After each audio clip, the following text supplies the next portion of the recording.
Well, good evening, everybody. This is Charles Lincoln from New Orleans, and I have a young and lovely guest with me tonight, Stephanie Sledge. I believe you're from West Virginia, is that correct? Well, I'm from the Midwest, but I live in West Virginia and I've lived here quite a few years now, I guess, about at least 7 or 8 years. But yeah, I like it here in West Virginia. Welcome to And Speak where are Free you Radio. from? I don't know anything about you. You'll have to. I live in you live in sort of ironically, I think West Virginia is kind of the last stronghold of Dixie, right? It's basically one of the whitest states in the Union, and it's sort of isolated from. Even though you're close to Washington, you've managed to sort of retain some autonomy and cultural identity, right? It appears that way. Yeah. For the Uh, moment. it hasn't been infiltrated too much, if that's what you're asking. Now what? It hasn't been infiltrated too much out here, it doesn't seem like anyway.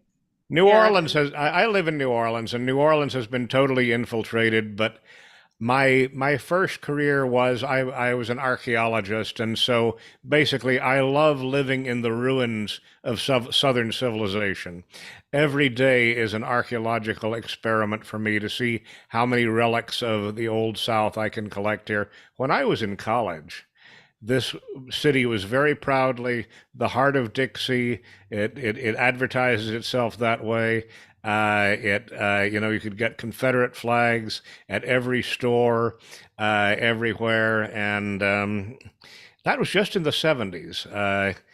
I was an undergraduate at Tulane, and anyhow, it's changed a lot. But I know a lot of people are talking about moving to either West Virginia or the Appalachian parts of adjacent states because that really is one of the last strongholds. So tell me about yourself. Just I wanted to say that I met you on the False Flags conference, Jim Fetzer's, about 2 weeks ago, and I was just very impressed with your presentation, and in particular the fact that you named the enemy and you spoke openly about the, well, frankly, Jewish control of the elite, the Jewish elite control of the world. And I wanted you to elaborate on that, and I wanted to give your perspective. And I'm just very happy to have you here today. Oh, well, thank you, Charles. I'm glad to get to know you as well. And um, yeah, I really enjoyed doing Jim's False Flag and Conspiracies conference. I've done it. I did it last year as well, and I'm not sure if I did it the year before, but I've presented a number of presentations of my research that I've done over the years, especially with Jim. I've met him in person, gone to one of his conferences when he had it live, and just really enjoy Jim. I do a lot of things, behind the scenes to help him out as well. And so, yeah, I really do.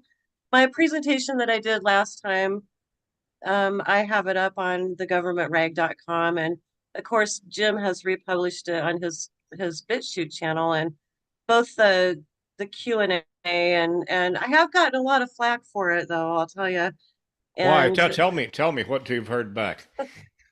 well, a lot of people are really, it's really hard for them to accept that, Trump has a shady history and a shady side to, a lot of the things that are going on. And it is hard for people to accept that. And, they a lot of people view Trump as, he's gonna be the savior, gonna be he's the good guy, and he's gonna just bring America back and save it. But, there's just, it's hard for me to see it when I see a lot of the research, especially things that he did when he was president, and also just the things that he says and the actions that he has. So I have gotten a lot of flack for that, my presentation, as well as the Q&A, where, I did talk about the Jewish elite, and yeah, people are afraid to talk about that. And, there's quite a bit of, I guess people are just afraid. They're afraid to talk the truth, it seems like. What do you think? Oh my God. Well, let's see. I knew Donald Trump 30 years ago. I knew him personally, and I knew him because my very first job out of law school was uh, in 1991 to 92. I was uh, a judicial law clerk, and I was hired in Palm Beach, Florida. Actually, I was hired in Miami, but the judge I was working with moved his primary courthouse to Palm Beach. We also did Key West and Fort Lauderdale and the whole of South Florida. But uh, the very first case that landed on my desk as a law clerk was in re Donald John Trump. Uh, I don't know if it was his second or his third bankruptcy at that point, but it was his bankruptcy record is fairly well known. And anyhow, the motion in question was uh, uh, an objection to the bankruptcy judge's allowance of, I believe it was $27,000 that he wanted Donald Trump to live on as his allowance. And the objection was, you can't expect Donald John Trump to live on 27,000. But do you know what the time unit was? No. It was Donald John Trump could not possibly live on $27,000 per day. Oh my goodness. This is 30 years ago we're talking about. The dollar was worth substantially more then than it is now. But anyhow, um, Wow. as you can imagine, Donald Trump was not bashful at all about calling the courthouse, and he managed to get the deputies to connect him with the law clerk who was assigned to his case. And so I actually got to meet him, and he tried to sort of schmooze me and uh, meet me up. And as a matter of fact, I was living on Palm Beach Island, 33480 at that time. I had a newborn baby, and it was quite interesting to meet him. That was in the Marla Maples era, and as far as what you say, people are doubtful that he has a shady past. He has nothing but a shady past. It isn't to say he's not a delightful person or that he's not really dynamic and interesting and aggressive, but his whole past, he's very shady. And I mean that was 30 years ago, and of course, uh, that was long before his daughter converted to Judaism and married into a big Jewish family. And I mean, does that give you an idea of what I think about him? Yeah. I should say that I worked for a judge, Kenneth L. Ricecamp, bless his soul. He's now departed. But Kenneth L. Ricecamp was a very old-fashioned uh, American Christian. He was of Dutch descent, and he was descended from the New York Dutch, who he was part of a community that had moved to Michigan, and he relocated to Florida. And his, if you look him up, what he's most known for is the fact that he was not promoted to the 11th Circuit Court of Appeals the very year that I went to work for him. I had kind of hoped that he would be appointed and that I'd be going with him, but he was a judge who refused to renounce the fact that he belonged to a country club, the Riviera Country Club in Miami Beach, that excluded Jews. And I in my letter to him applying for the clerkship, and in things I had written at the University of Chicago, I defended, which University of Chicago, by the way, is a very Jewish school, very heavily large Jewish population. I wrote him that I believed he had absolute right to choose his associates, and that it was part of the American way to be able to say whether you wish to associate with certain classes of people or not. And right. I think Jewish people know that basically better than anybody. I mean, there is no group of people that more consistently maintains exclusivity than the modern Jews. So, Yep, and they're the ones that cry the most, it seems, for discrimination. And anyway, I find this world interesting right now. It's definitely changed, just like, you and I and many other people, our age and, above the, can see a massive change in the nation. And, a lot of the younger youth, I question whether they're even have the ability to, even have a desire to be in the United States. They haven't been taught the proper things in school.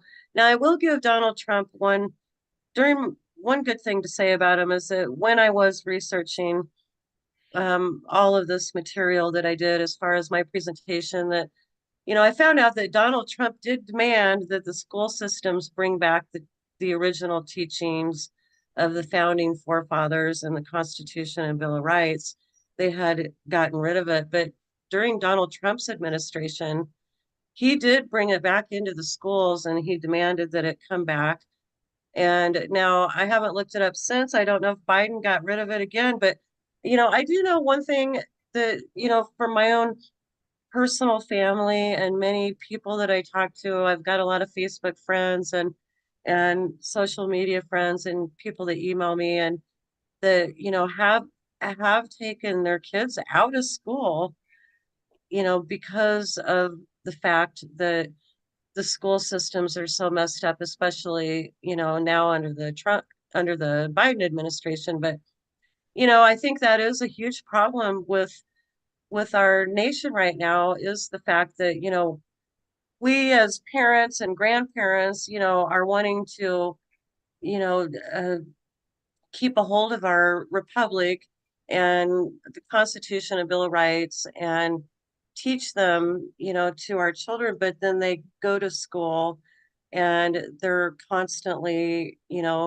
basically being told that having those views are, they're evil or whatever word you want to use for it. And there's quite a bit of, backlashing when it comes to the school systems right now. And it seems to me that they always choose, the most of the people that we see that are teaching, teachers, they choose as liberals and people that are willing to keep their mouth shut and just go along with the flow. So I can see why people are really bringing, really taking their kids out of the official school systems. But like I said, under Trump, he did demand that. And I had documentation somewhere and I was going to put it up and write an article about that, but I haven't had a chance to do that yet. And so anyway, you know, there's under the Biden administration, the Jews have,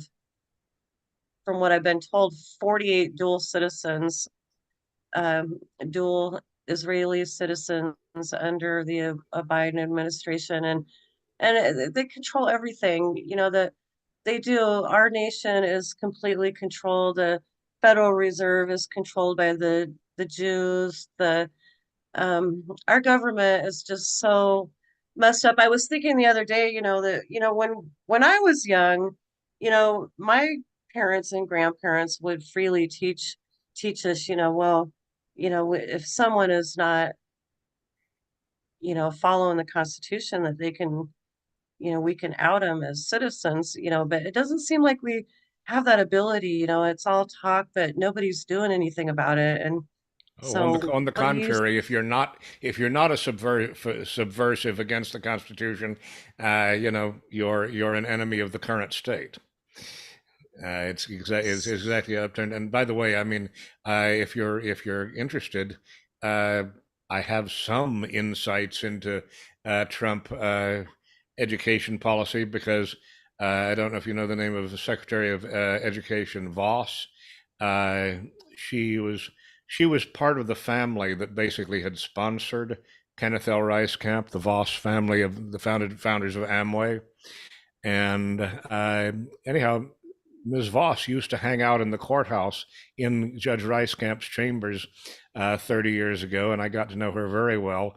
And yes, she tried very hard to use her position in the Department of Education, which really should not exist, and she knew it shouldn't exist.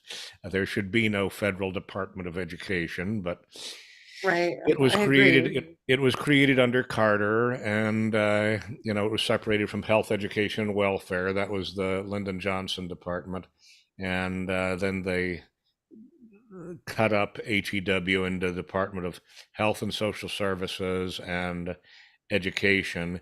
And anyhow, Ms. Voss tried really hard, and she was considered the most reactionary and most dangerous of all Trump's cabinet members. And yeah, uh, it's the Jesuits taught many years ago. You only need to focus on elementary education. If you get the mind of the young when they are children, prepubescent, before puberty, you've got them forever. It doesn't really matter what we learn from age 12 or 13 on. It's everything that we learn before that that shapes us. Right.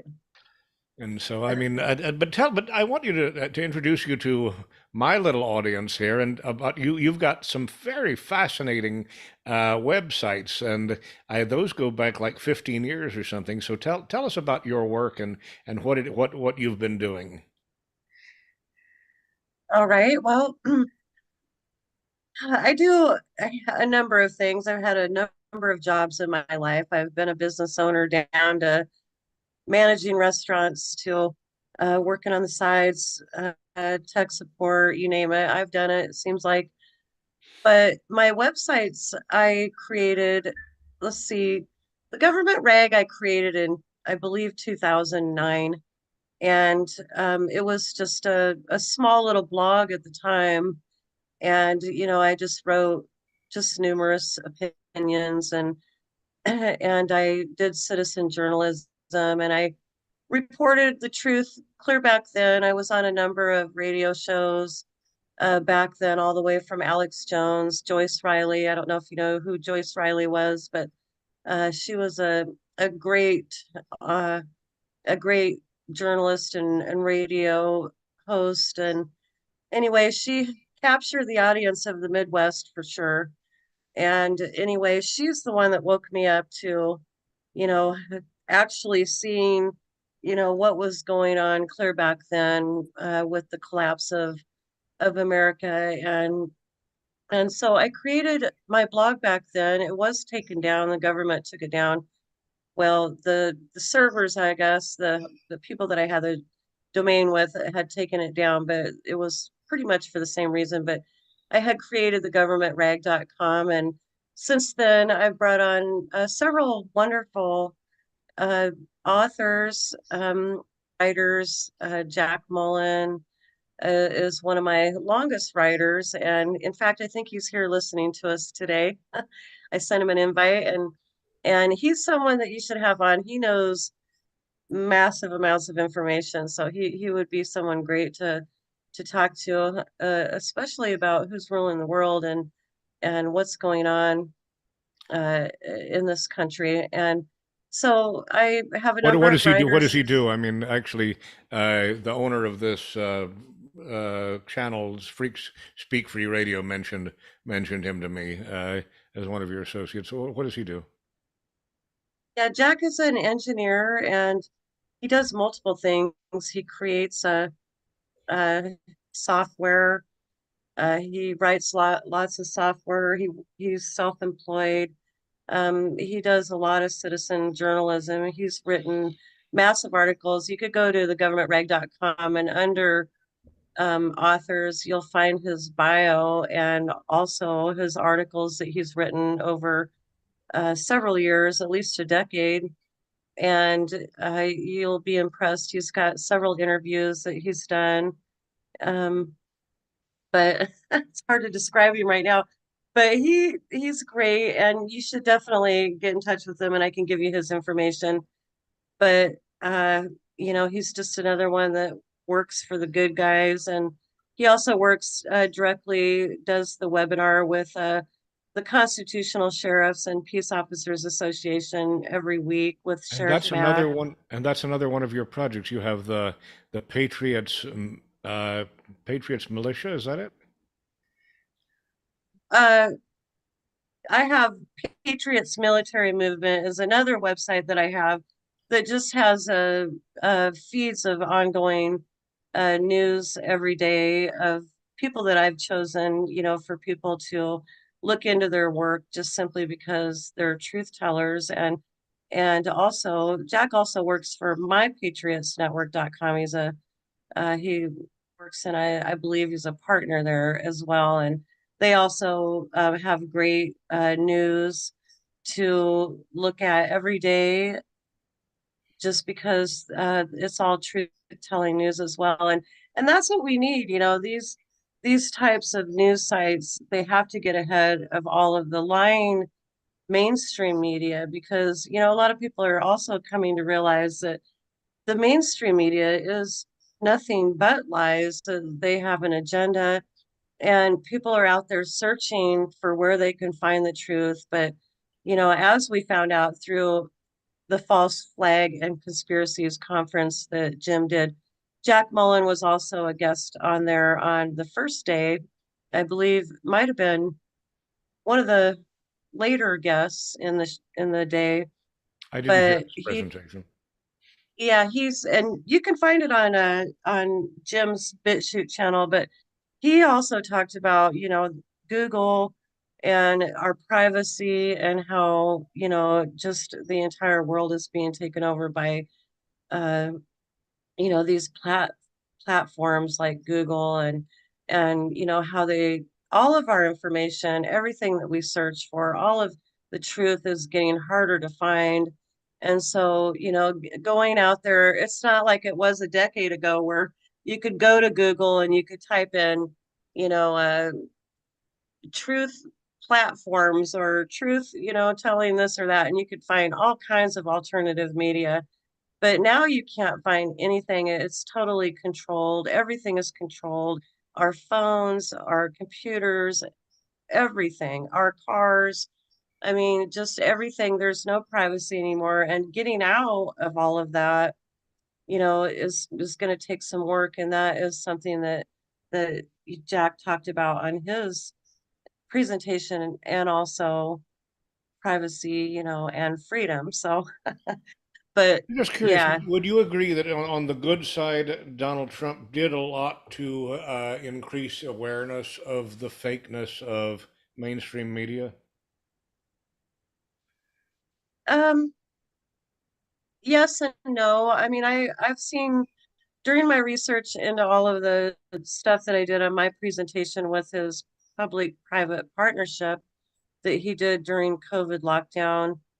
I I did, watch many videos of him, calling the mainstream media like CNN and Fox News fake news, and letting people know that they were fake news. So I do believe that, yes, part of me was like, well, maybe Donald was, under some kind of, you're going to do it this way or else. But for the most part, he himself used those platforms to also lie to the American people. And so I just, it's hard for me to have an opinion about that he was a good guy, just simply I because, was just saying that not that he's exactly a good guy, but that he had a much larger number of people are interested in questioning mainstream media now as a result of him constantly hammering the theme of fake news. That's what I meant. I did. yeah, I mean, he does use it. He wants his trials to be televised because basically mainstream media is his medium. It is what he really excels at, and it's how he got elected, as the manipulation of the media. And why do you think that Do you, okay, let's put it this way. The title I gave to this episode with you, and part of the reason I was so fascinated with you, is that I uh, Sam, who often co-hosts these with me, Sam Dickson from Atlanta, uh, he says repeatedly, you can only have one conspiracy theory. You can only have one. And so the title of this episode is One is Never Enough. And you obviously look at a whole bunch your websites look at a whole bunch of different uh, shall we say alternative theories of what's true out there. And I was just wondering, do what do you think about Donald Trump's relationship with Israel? And you said something about public-private partnerships. Right. And Well, do you think that basically he is the ultimate? I mean, is he? Was he just paving the way for Biden in a sense, or why is the media? What do you make of the media being so against him? I guess that's the real question. You know, that we hear nothing uh, but Donald Trump is dangerous. He must be stopped. Da da da da. well, Sam, I was just talking about you. Uh, in my opinion, and it is okay. true, and other people will say this Let's talk too. later because I think it's probably too late for you to come in, isn't it? Or did you want to come in right now? Okay, well, anyhow, I want you to meet this guest I've got today. I think you'll like her a lot. Hi, Jenny. Sorry about that. Sam is the That's all only right. person Sam is the only person I would allow to interrupt this. But go ahead. Well, if you want to bring him in, that's fine. No, Uh, we only have an hour today, and you're coming back if you're willing. So keep on talking. I asked you why you think the mainstream media is so against Donald Trump, or says they are. yeah, well, I think my opinion is like opinion of many people that Donald is Trump is a psyop. His job is to contribute to the confusion of the public.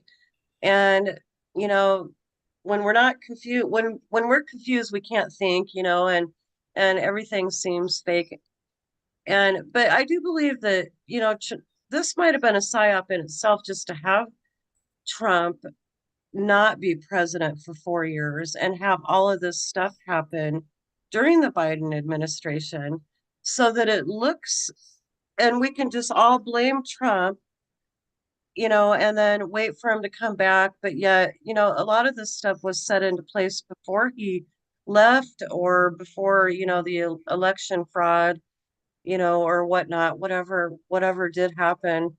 But in my opinion, I think that this is all a psyop. I think Donald Trump is a psyop. I really do. And maybe it comes down to all of his bankruptcies as well, and as much money is involved in all of this. Now, one of the things I would like to ask, is why did Donald Trump tell the world that he bought his presidency?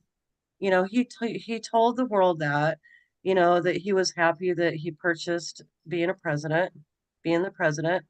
And then from there, all of the COVID stuff took place. And then it seemed like during that time period that he was taken over by maybe the military, or some other type of psyop came in. But now we're starting to gear up. We got all of these court cases. Donald Trump is in the news every single day about, going to court for this, but he wins every single case. Now we got him taken off the ballot in Colorado, and, all of these things. But you see how the people react to that. The people are reacting. Now they're talking about, well, we need to update the 14th Amendment just simply because, this and that is wrong with it. And, I do know that, the 14th Amendment, you know, I I don't quite understand exactly all of it, but I don't think it was ratified. And I think there is stuff about the 14th Amendment that, is not it's not real, just simply because of, it's been talked about for many years that it hasn't been, properly ratified. I'm not even sure if that's the right word to use, but, we see Well, now you're that, talking, I mean, if you're talking about from a strictly historical standpoint, it depends on what you require for proper ratification. Um, if I show up at your door uh, with 10 other soldiers and tell you you've got to go down and vote a certain way, what are you going to do? That was the right, history of the 14th Amendment. The 14th Amendment could not have passed without the support of the military occupation of the southern states. It was and it was it I'm was it sorry, was go it ahead, was it was adopted at gunpoint, but it adopted was at adopted. gunpoint. Yeah. And the news wants to use the insurrection and everybody on Facebook, that wants, you know, Donald Trump in, they talk about the January 6th, that was an insurrection or whatever, but it also states, about your enemy, also, and I don't have the exact words of the 14th Amendment in front of me, but it does talk about, the fact that you also give to the enemy. And, you know, and you think about that and it's like, did Trump do that? Did he give to the enemy during, his time? Well, who is the enemy? That's the big question. I think that is a big question right now. Who is the America's enemy? It seems to me like all of the enemies are now working to destroy America, and our government is involved, including the president's. And we've seen that for a number of years now. So, um, you know, I think our entire government is an enemy, if you ask me, Well, I maybe a mean, handful of people. again, I invited you on this show specifically because you mentioned the Jews. When there was a Jewish panelist at the time that you were talking about the about Jewish control of the elite, and ever since I learned how to talk, basically, or learned how to listen to grown-ups talk, I remember people talking about the Zionist occupation government, and yeah, And Donald Trump does support Christian Zionism, and he is a controlled opposition, and he's controlled opposition for Judaism. well, and I mean, what was his first, almost his first act as president was to move the American embassy from Tel Aviv to Jerusalem, wasn't it? Exactly. Somebody actually realizes that. I've been trying to tell people that for a long time now, and everybody just kind Hey, of rolls their eyes at me like they don't know what I'm talking about, it was front you page know. news. It And that was that was he mainstream also media. That declared, wasn't secret. He was yeah, and bragging about it. he declared himself as the chosen one on national TV, and when he declared war against China, and these videos are now gone. A lot of these videos you cannot find. You can no longer find these videos. Maybe Trump paid to have them removed off the internet. Maybe, they just took them down. I don't know, but I have copies of these videos and I did put them together, and I do have it up on the government rag right now. My latest published piece about Donald Trump has the video that I put together of all of these videos that you can no longer find, including the ones where Donald Trump What is that? declares. What is your latest on Donald Trump? Maybe I can show that to the audience on screen share or something. Okay, It's let me called. send you want me to send it to you real quick? Let me just enable screen sharing, and I'll let you put it up. Let's see, screen share. multiple participants can share simultaneously. You should be able to share.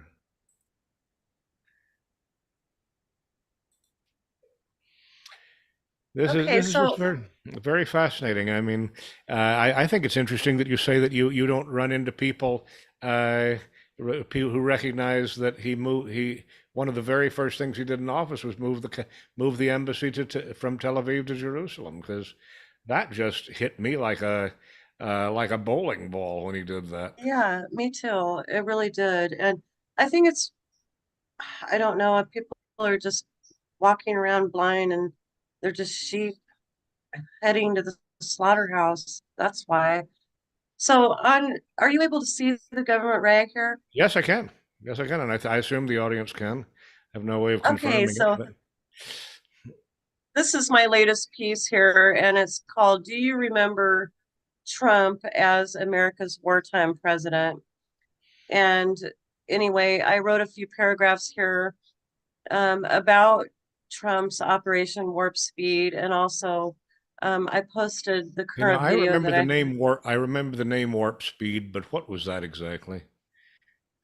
It was where Donald Trump suspended every single rule, regulation, code, and law so that all of COVID-19, all of their vaccinations, testing, medical apparatuses, as well as all of their manufacturers, labs, distributors, down to the retail people, including, all the pharmacies, Walmart, uh, Walgreens, CVS, Target, were involved in uh, getting all of this COVID vaccination stuff out without any actual approval. They just suspended everything so that, they could get it out like that and start killing people with the vaccinations, and also their partnership and everything that was exposed with their fentanyl dealing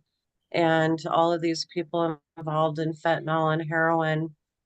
They are the drug dealers. They're not only the people that murdered everybody with COVID vaccines, but they're also the drug dealers that are out on the streets murdering all of our children and fighting age men and women and all the people. So it's a very fascinating story. I encourage people to go to thegovernmentrag.com, click on the article that's called "Do You Remember Trump as America's Wartime President?" And you can watch my presentation that I have here that I had on Jim's False Flags and Conspiracies conference this year. And then underneath that is the video that I put together. And of course, I won't play it here, but it's approximately about, let's see, I think about 30 minutes here. And it is a video of all of these 32 minutes. So it's a video that has all of the missing pieces of Trump that you can't find. All of these videos have been removed. And at the time, had downloaded them and I saved them. And the reason why I did was because I knew there would come a time where Trump would have to be remembered. I knew that this was going to happen. I knew that people were going to come back, that Trump was going to run for president again. And, America was going to be upset. And, the patriots were just going to be, we got to have Trump back or else. But they had forgotten the words that he spoke to them and us and all the American people at the time that he was president. And so I encourage people to go there and watch this video. It's Trump's words, everything that he said, all the way down to the death penalty. Making sure Oh, that you that was one of my questions for you at the conference, was where he said he would give the death penalty to anti-Zionists. yes, and it wasn't. I mean, the exact words are basically, you have to watch the video in order to see it. But he does tell Americans that, first of all, he defines what anti-Semitism is. He defines it as a hate crime in one of his videos. and he declares anti-Semitism as a hate crime. And then from there, he, the following videos that he do, then he declares that we need to bring the death penalty back for those hate crimes. And so you have to put two and two together. And people argued with me. They argued with me on, in the comments on, Jim's presentation, when I did my presentation, that people did argue with me. They called me a liar, that Trump would never say anything like that. But I have the proof right there. And unless it was Trump's double, it definitely was his words. And he is, he does tell the American people first, he tells everybody what anti-Semitism is and that it is defined as now a hate crime. And then he, is tells the Americans that, the hate crimes need to be punished by the death penalty. So it's very scary.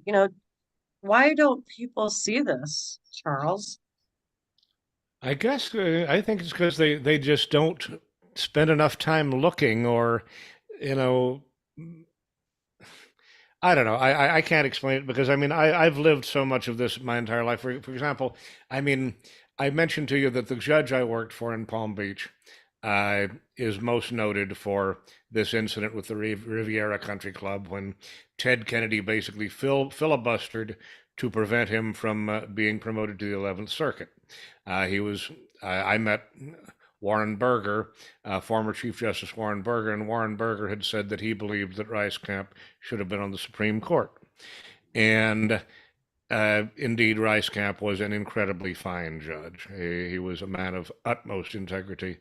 But just as Rice Camp was moving to Palm Beach, and uh, with that little story behind him, Donald Trump was creating the Mar-a-Lago Country Club, which was the going to be basically the most exclusive, the largest country club uh, in in Florida, probably in the United States, and uh, he made a very big point of saying it would be totally non-discriminatory.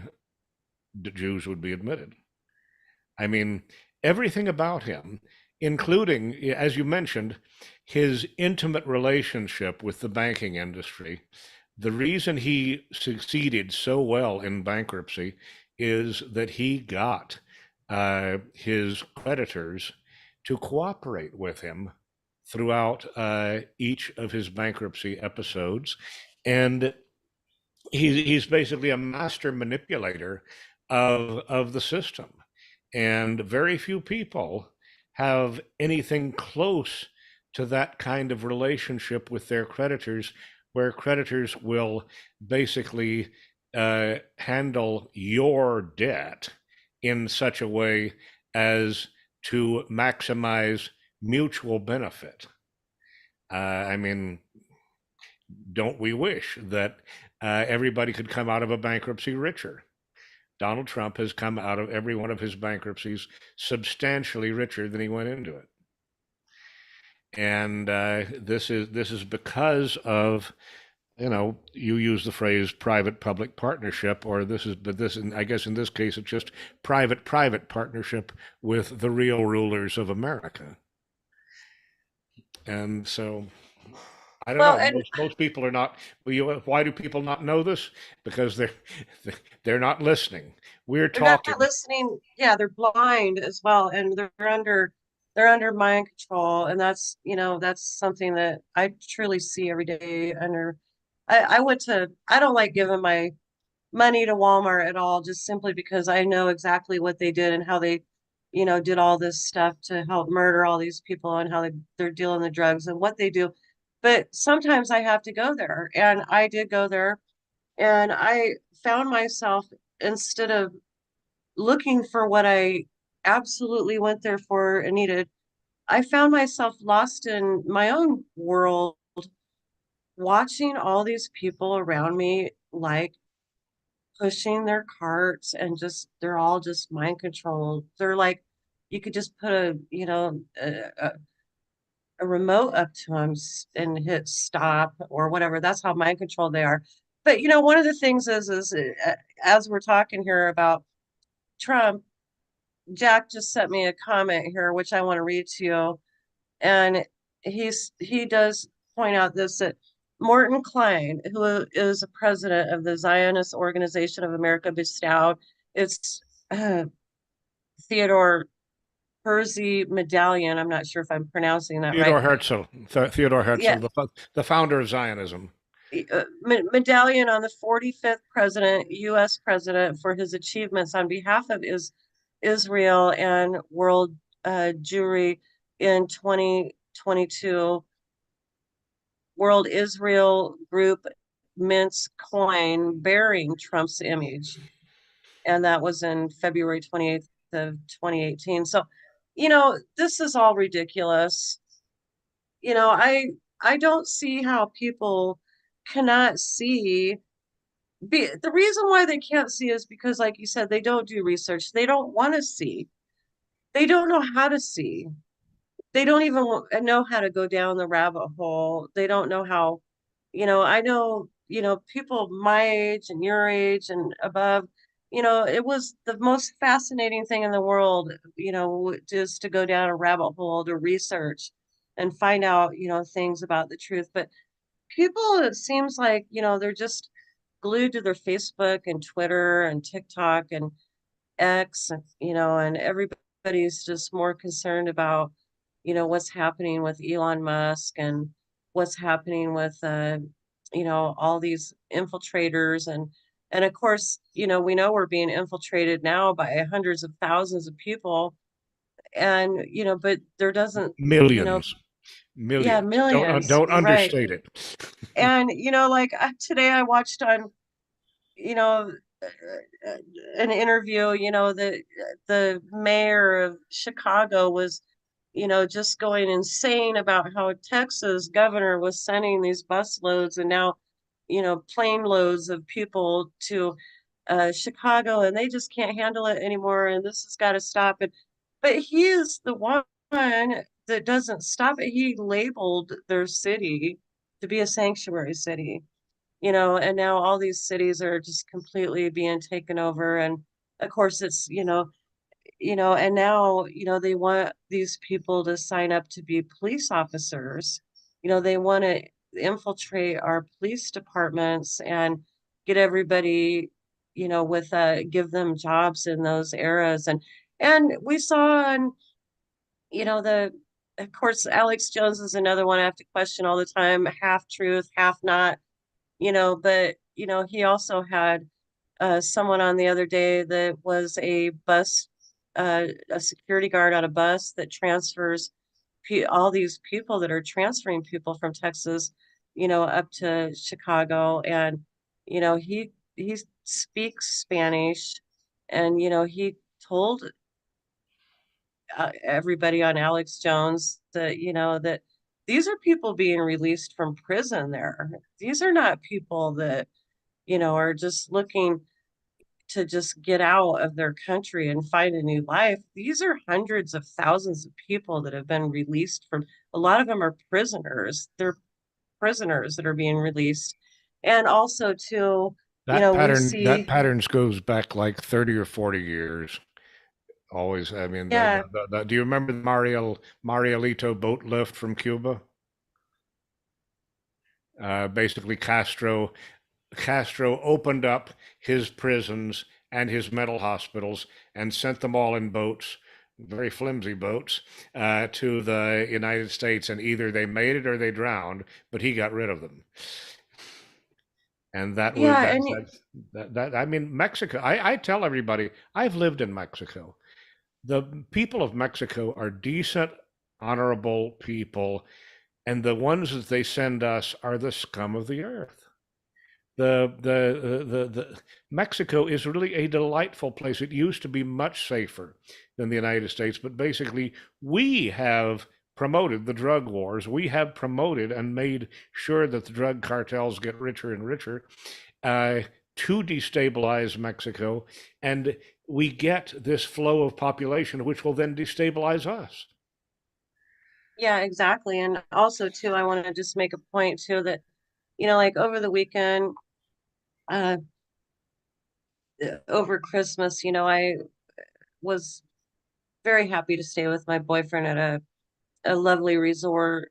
And but one of the things that I noticed is that, there were so many non-whites there, and there were also a lot of people that work there that are non-Americans. They're from Brazil or whatnot. And anyway, I want to say one thing. People are talking about how all these people are coming across the border are fighting age men, but, very few women and children.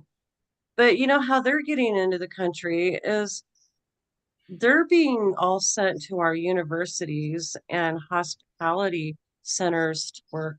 And all of our jobs are being taken over. I did talk to a woman that was a very nice older lady that was serving the Christmas buffet.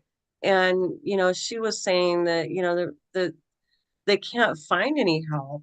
That's why they bring all these people in from other countries, is because they can't seem to find any help. And, my question is, they've murdered so many people through fentanyl and opioids. They can't find work because they're either mentally disabled or they're dead. They're drugged out all the time, and or they're on disability or something.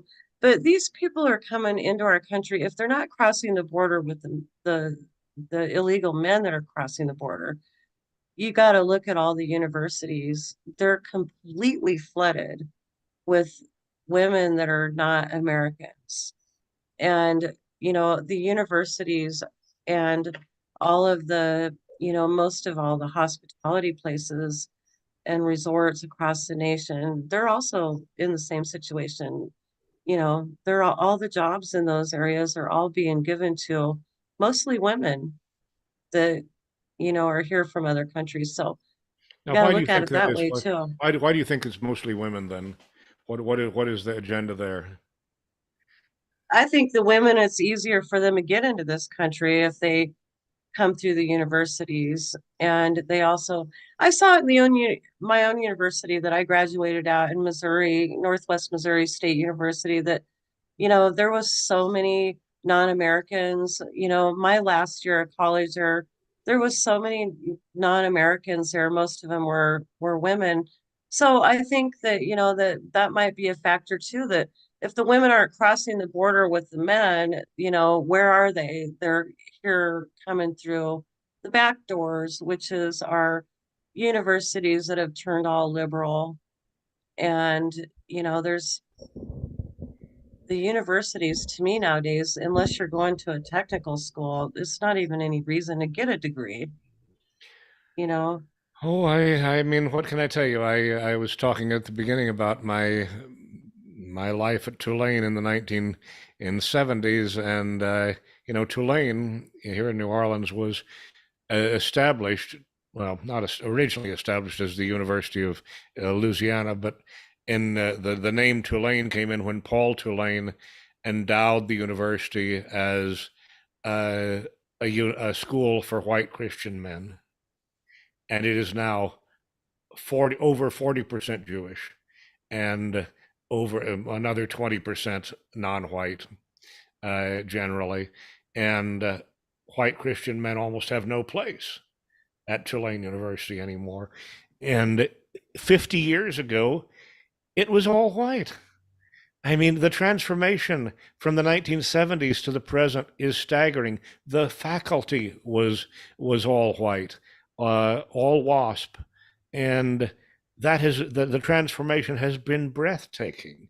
And I mean, it's interesting what you're saying about women, because I feel like that's something we probably need to explore, because the relationship between the sexes and the structure of the population that they're trying to create is interesting. uh, do you feel like, I mean, we're almost out of time, but open a big question here. Do you think that they are basically trying to create a matriarchy? Yes, I do. And I think that, of course, I have a different view. Of course, I have a different view when it comes to women. I see the weakness in women. I really do. And I think that women are chosen in certain positions because of the fact that they're so weak and they're able to just, go with the flow of being told what to do. And, I always bring up the point, why did the founding forefathers not want women to vote? It was Part of it probably is there because was, emotionally, but also it was a tradition. I mean, there had been no tradition of women voting. We are out of time today. Stephanie Sledge, I really hope you'll be coming back with me very soon. We'll talk about next. And this is Speak Free Radio from New Orleans and I guess West Virginia, somewhere in the Midwest. And thank you so much, Stephanie. I will be seeing you soon. all right, thank you. Bye bye. Good night.